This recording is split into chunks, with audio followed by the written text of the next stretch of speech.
सकाळी सकाळी युगचं आणि चिकूचं रिमोटची गाडी खेळणं चालू होतं, पण ती काय त्यांच्याकडून चालू होईना. कधी चालू व्हायची, कधी बंद व्हायची.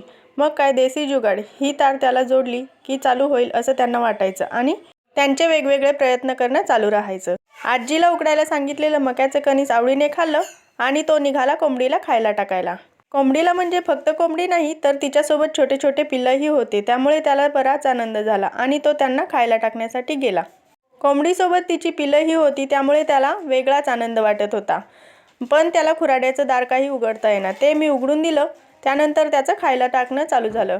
आई ती आईच असते, मग ती माणसांची असो किंवा कोंबडीच्या पिल्लांची असो. कोंबडीला असं वाटायचं की तो आपल्या पिल्लांना काहीतरी इजा करेल, त्यामुळे ती चवताळून त्याच्याकडे येत होती.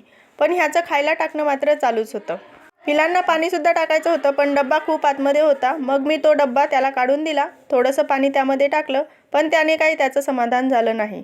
त्याने अजून थोडंसं पाणी टाकलं.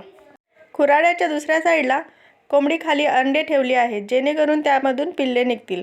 चिमुकल्या पिल्लांना बघून युगचा आनंद काही गगनात मावेनासा झाला. तो परत परत परत परत त्यांना खायला टाकत होता.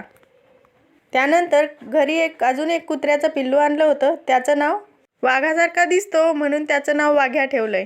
तर कुत्र्यांचा लपंडाव चालला होता. इकडून आलं की कुत्र्याचं पिल्लू तिकडे जायचं आणि त्या साईडने आलं की परत लपून बसायचं.